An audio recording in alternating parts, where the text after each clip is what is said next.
এবং শিল্প দুটাকেই লাঠিয়ে তুলে দিয়ে সরকার পরিবর্তনের পরে কিন্তু পাড়াতে এবং চায়ের দোকানে গুঞ্জন শোনা যাচ্ছে যে বিজেপির যে প্রতিশ্রুতি সেই প্রতিশ্রুতি কি আদৌ পূরণ হবে না প্রতিশ্রুতি শুধু কেবলমাত্র ভোটের বাক্সে না। তন্ময় ঘোষ সরাসরি সংবাদ মাধ্যমের মুখোমুখি হয়ে বললেন যে বিজেপির যে সরকার আসার আগে যে প্রতিশ্রুতি দিয়েছিল অর্থাৎ মহিলাদের যে ৩,০০০ টাকার যুবকদের যে ৩,০০০ টাকা কিন্তু সরকার ইতিমধ্যে আমাদের শপথ নিয়েছে একের পর এক কিন্তু ধাপ শুরু হবে। এবং তার সঙ্গে বলে রাখি যে বাংলায় কলকারখানা ছিল না, তৃণমূল কলকারখানা এবং শিল্প দুটাকেই লাঠিয়ে তুলে দিয়েছিল এমনটাই কিন্তু তন্ময় ঘোষ বলছেন। এবং সমস্ত কিছুই হবে, তৃণমূলের নেতারা আত্মসাৎ করেছে, কাজের কাজ কিচ্ছু করেনি, বেকার যুব সমাজকে রাস্তায় নামিয়েছে আর বিজেপি সেটা হতে দেবে না। সরকার শপথ নিয়েছে, তারপরে কিন্তু একের পর এক কাজ, একের পর এক প্রতিশ্রুতি শুধু পূরণের অপেক্ষা। আমাদের নজর থাকবে বিজেপির যে প্রতিশ্রুতি এবং মহিলাদের অ্যাকাউন্টে ৩,০০০ টাকা, এটা কিন্তু তন্ময় ঘোষ বলছে খুব শীঘ্রই কিন্তু চালু হবে। এই মুহূর্তে সরাসরি তন্ময় ঘোষ কী বলছে তা একবার শুনে নেওয়া যায়। বিজেপির উত্থানের পর নতুন রাজনৈতিক সমীকরণ তৈরি হয়েছে পশ্চিম মেদিনীপুরের কেশপুরে। নির্বাচনের আগে দেওয়া প্রতিশ্রুতিগুলিকে সামনে রেখে এবার মানুষের আস্থা অর্জনের বার্তা দিল বিজেপি নেতৃত্ব। কেশপুরে দলীয় কর্মসূচিতে বিজেপি নেতা তন্ময় ঘোষ দাবি করেন পশ্চিমবঙ্গ এবার স্বচ্ছ ও দুর্নীতিমুক্ত প্রশাসনের পথে এগোবে। তিনি বলেন নির্বাচনের আগে বিজেপি যে সংকল্পপত্র প্রকাশ করে সেই প্রত্যেকটি প্রতিশ্রুতি ধাপে ধাপে পূরণ করা হবে। শিল্পায়নের মাধ্যমে রাজ্যে নতুন নতুন কলকারখানা গড়ে তোলা হবে এবং বেকার যুবক যুবতীদের কর্মসংস্থানের সুযোগ তৈরি হবে। বহু বছর ধরে কর্মসংস্থানের অভাবে রাজ্যের হাজার হাজার যুবক ভিন রাজ্যে পরিযায়ী শ্রমিক কিংবা ফেরিওয়ালা হিসেবে কাজ করতে বাধ্য হয়েছেন। বিশেষ করে কেশপুর এলাকার বহু যুবক জীবিকার সন্ধানে অন্য রাজ্যে পাড়ি দেন। এই পরিস্থিতির বদল ঘটানোর আশ্বাস দিয়েছেন বিজেপি নেতা তন্ময় ঘোষ। তার দাবি এবার আর কাজের খোঁজে ভিন রাজ্যে যেতে হবে না, বাংলাতেই কর্মসংস্থান হবে। শিক্ষাক্ষেত্রেও স্বচ্ছতার প্রতিশ্রুতি দিয়েছে বিজেপি। দলীয় নেতৃত্বের বক্তব্য প্রতি বছর নিয়মিত এসএসসি পরীক্ষা হবে এবং নিয়োগ প্রক্রিয়ায় সম্পূর্ণ স্বচ্ছতা বজায় রাখা হবে।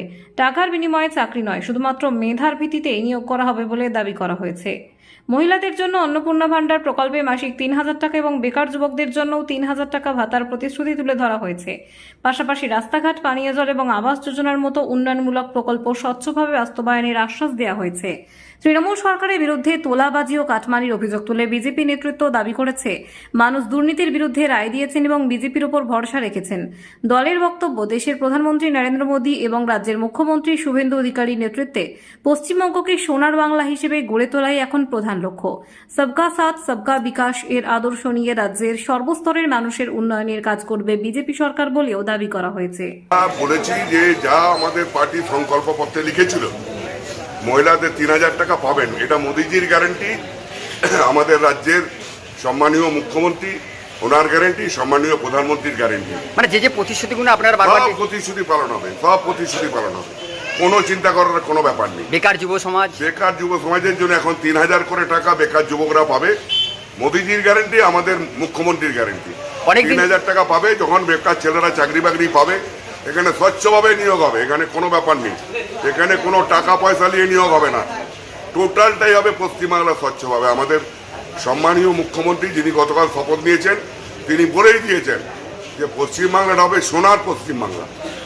আপনি তো প্রথম আপনার রাজনীতি জীবন অনেক দিনের, তো কেশপুরে যুব সমাজ কিন্তু বেকার আছে, আপনার চোখে নজর পড়েছে কেশপুরে বহু বেকার ছেলে ভিন রাজ্যে যাচ্ছে, কাজে যাচ্ছে, এগুলাকে নিয়ে আপনি কি? একটু সময় দেন, একটু সময় তো লাগবেই।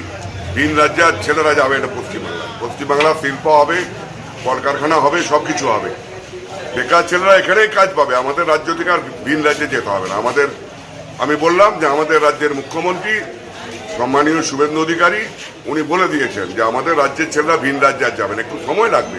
এই তো গতকাল মাত্র ৯ তারিখে শপথ গ্রহণ করেছেন উনি সবটা করবেন বলেছেন।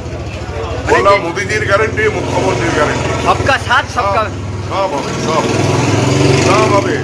আমরা বলেছি তো যে মেয়েরা ৩,০০০ করে পাবে, অন্নপূর্ণা যোজনা ৩,০০০ করে টাকা পাবে, সরকারি বাসে মেয়েদের কোনো গাড়ি ভাড়া লাগবে না, পাবে সব।